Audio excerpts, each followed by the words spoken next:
नमस्कार दोस्तों, आज बिहार विधानसभा में शिक्षा मंत्री ने विधानसभा में शिक्षा को लेकर क्या कुछ कहा है। चलिए सुन लेते हैं उन्हीं की ज़बानी। लेकिन उससे पहले अगर आप नए हैं हमारे चैनल पर तो चैनल को सब्सक्राइब कर ले। तो चलिए सुनते हैं। से शुरुआत करनी पड़ती है शिक्षक नियोजन से। हमारे बहुत सारे साथी कह रहे थे शिक्षक में शिक्षक कमी है। हमने तो कभी कहा नहीं कि शिक्षक पूरे हो गए हैं।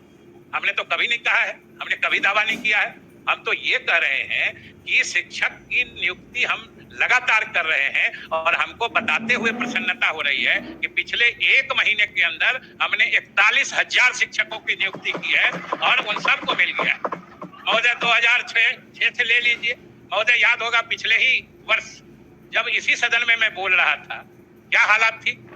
पिछले 3-4 वर्षों से लगातार न्यायालयों के पेचीदगियों में फंस के ये सारी नियुक्तियां अटक सी गई थी। लोग निराश हो गए थे, लोगों ने उम्मीद छोड़ दी थी महोदय कि अब नियुक्तियां हो ही नहीं पाएंगी।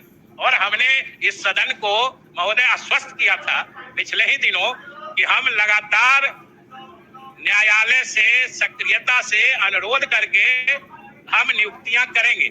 और महोदय आज हमको खुशी हो रही है कि हमने 41,000 नियुक्तियां कर ली है और अगले चरण में हम 50,000 और नियुक्तियां करने वाले हैं महोदय। इसलिए कोई दिक्कत नहीं।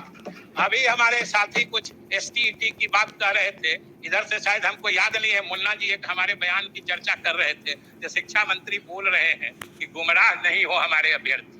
पहले तो हमको भी लग रहा था शायद हमने बेकार कहा, लेकिन जो इनकी समझ है, जिस बात की चर्चा इन्होंने की, हमको लगता है मेरा कहना जरूरी था, क्योंकि गुमराह इन्हीं लोगों के द्वारा किया जाता है। इसलिए कि मुन्ना जी आप पढ़ लीजिएगा, हमने ये कभी नहीं कहा है कि ST-ET में जो उत्तीर्ण हो गए सबको हम नौकरी दे रहे हैं।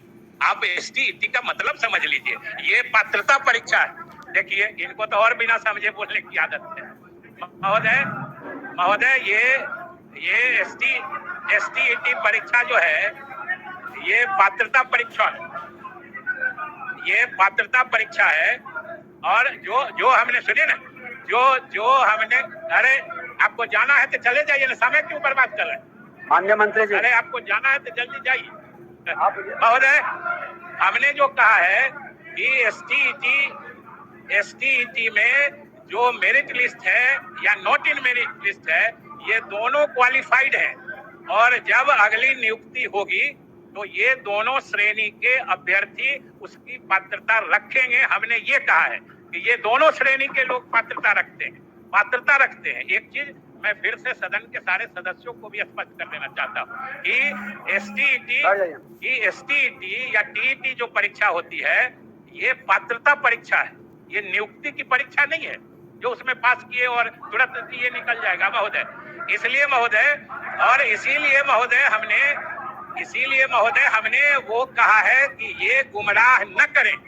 और महोदय इसी तरीके से हमने अब तो समय का ये महोदय, और हम फिर अगले साल अभी ST-ET के भी परीक्षाओं के आधार पर गंभीरता से शिक्षा पर गंभीरता से सुने, बैठे, बहुत महत्वपूर्ण विषय है महोदय। अब माध्यमिक और उच्च माध्यमिक विद्यालयों में भी महोदय हम लगातार नियुक्ति करने जा रहे हैं। इन लोगों को सह तो होगा नहीं महोदय, ये लोग तो मानेंगे है नहीं। शिक्षा पर बहिष्कार उचित नहीं। देखिए